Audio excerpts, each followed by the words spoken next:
Yo, what's popping in the streets, everybody? I believe, therefore I am. King Siler, welcome back to another battle prediction list. I appreciate y'all tuning in. This one, we are here. Rookies versus Vetz 4, Genesis.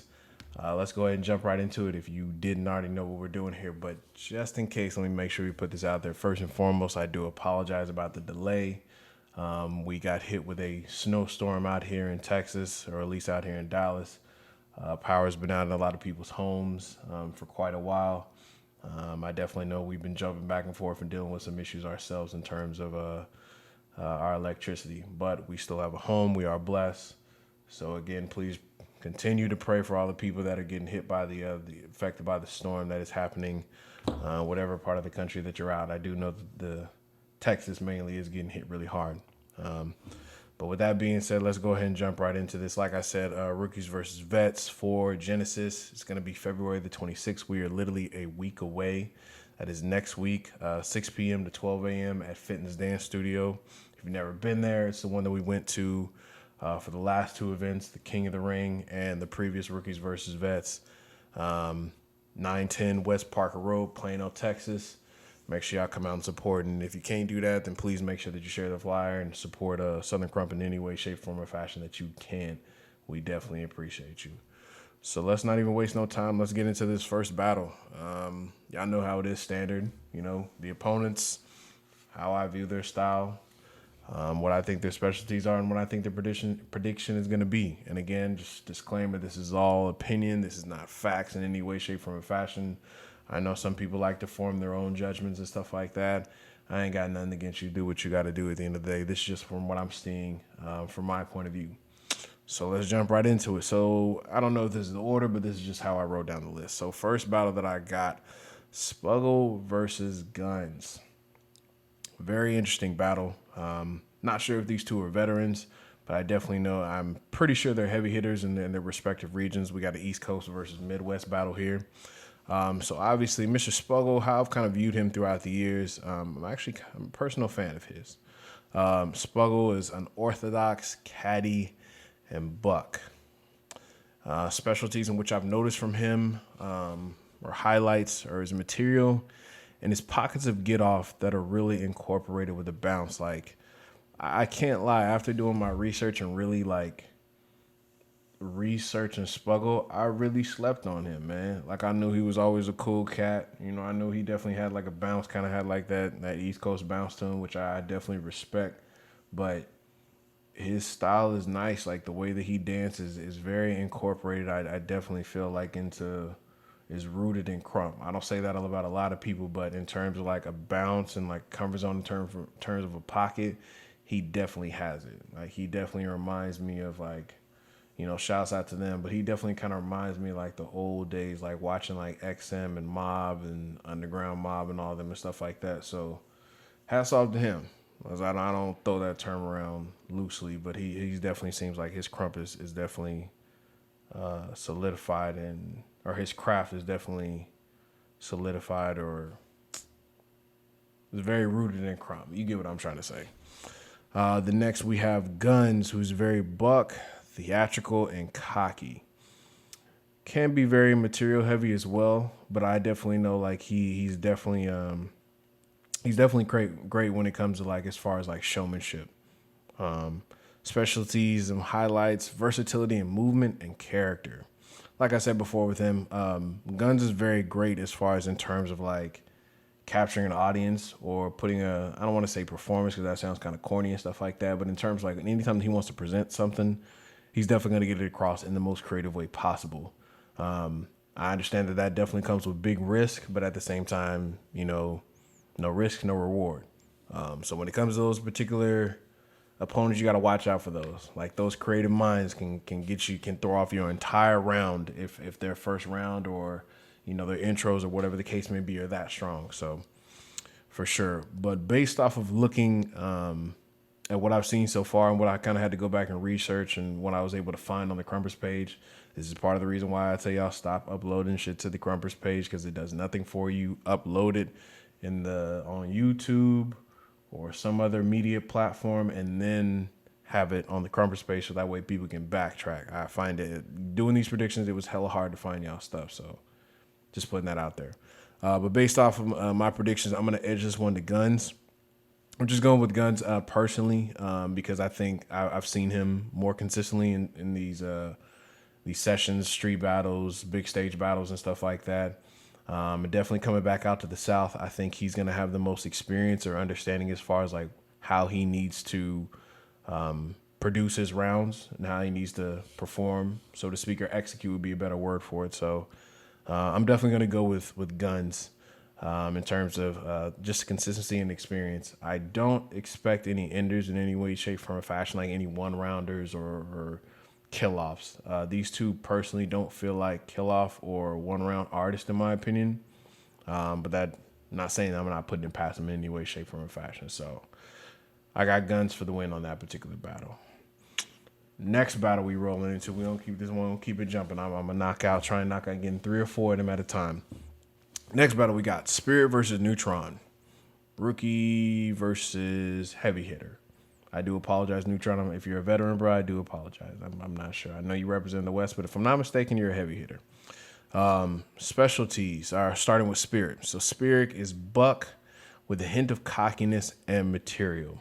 Specialties and highlights, material and stage presence, and has some showmanship that's definitely developing. Now he's relatively new to the game. I know not a lot of y'all have seen him. His most recent battle, from what I've seen, was when he battled Heartless just recently at the Hype Street session. So definitely worth watching. He is Judge X as well, under Judge out there representing Houston, or of course a Houston native representing the South Side. So big shouts out to him. So, and it's still a little early for him, personally, in my opinion, to really identify, what he specializes in just quite yet. It does show that, he can do moves and he has a thorough understanding of material. But I don't necessarily want to just paint him, as a material head or a buck head or any way, shape, form, or fashion just quite yet. But this is just based off of what I've seen from him in his few battles. Then we have Neutron, who's buck, caddy, and live. Specialties, highlights, live moments, and power. Now, what I definitely like about this particular battle, one, because it is a full-on rookies versus vets battle, but at the same time, these two are completely different. Y'all know I love when styles clash battles. Like, those are my favorite battles because you don't know who's, going to come out as the victor. Those, in my opinion, are the best battles. You put two power people in a battle together, it's just going to be the same thing, so to speak, over and over again. It's going to be about one person at that particular time showing how they can do one thing that they both do well better than the other. So wrestler, kickboxer, hat trick versus hat trick, material head versus material head. Sometimes it's good, sometimes it's not. But this one I do particularly enjoy. So the prediction for this particular one, I'm going to edge it to Neutron. I'm going to go with experience. One thing that I've definitely noticed kind of going back and watching Neutron, even from when he battled at the EXP, he's very adaptable. Even though he's kind of a stocky dude, he ain't lanky or anything like that, like his mobility, he doesn't compromise in any mobility in terms like for his particular style. Obviously he's under B-Buck, so of course he clearly gets labbed up, by one of the better mobility movers in the crump scene, if I can't say that. So it's definitely one of them situations where I think he'll pull out the edge and he's going to be able to capitalize on a big stage. This will be Spirit's first time on a big stage, and we don't know how he's going to come or what he's going to come with. I don't slack on any way, shape, form, or fashion. He is Judge X. Judge is a veteran from the East Coast and, lives out here in the South right now. So he's no stranger to material.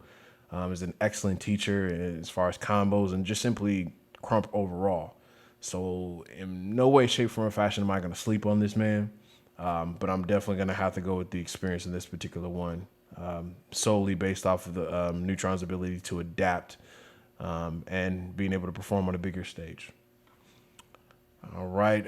And then for our last one, we have Mirage versus Lady Stain. Whew.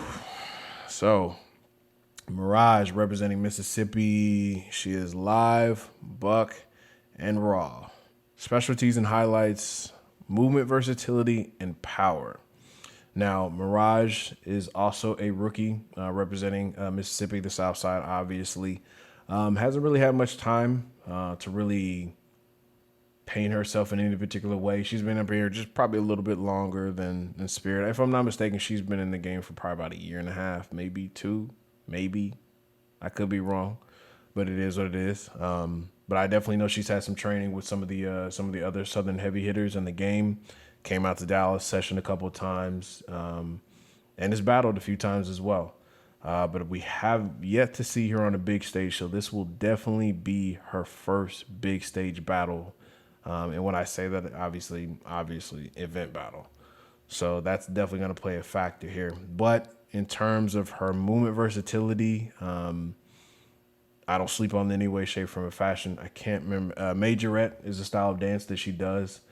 She's also very familiar with choreography. She does heels and stuff like that. And I say all that to kind of dump that in there is because she has a dancer's mindset. It's not just a crumper's mindset, but she has a dancer's mindset. So what she brings to the table may be a little bit different from what we're used to seeing.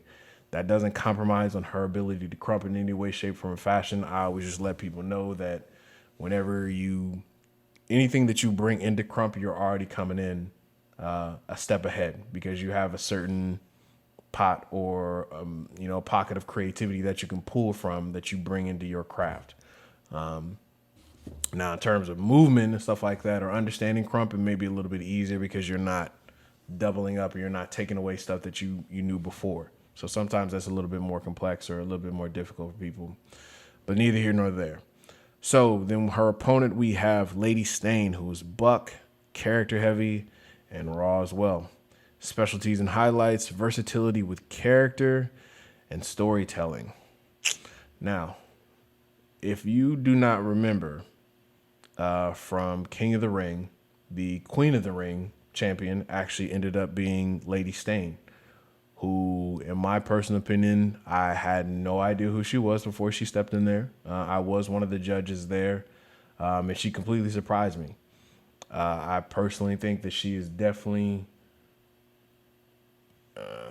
it just needs to be said, we got to keep it 100. I definitely think that she's probably one of the most dangerous and lethal female crumpers that we have in the States today. I do understand, she may be a little bit new, or she may be new to me, because that's I've only seen her at the King of the Ring event, but she tore through the competition like at some capacity to where it looked like it was effortless. I didn't see her go for any like super risky moves or any way, shape, form, or fashion. Like she was literally just using her ability to adapt and storytelling to beat her opponents, like grabbing on their shirt, doing stuff that was on their shirt and stuff like that, flipping, taking her bandana she had on the head and rolling it down to where it looked like, a bandana, like she was like robbing somebody, she used it like as a napkin and stuff like that, or a bib. Like it was, she even, she pretended like she took her belt off and spanked Sick, I think in like the top 8, and even battled her boyfriend, Stain. That's cold work. So that was definitely surprising and refreshing to see.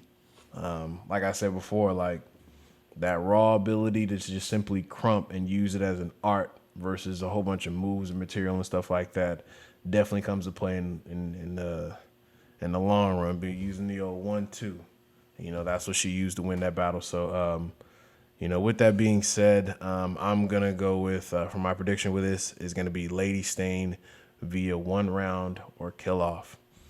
I say this because, again, Lady Stain tore through a competition of heavy hitters that were in that tournament like it was almost nothing.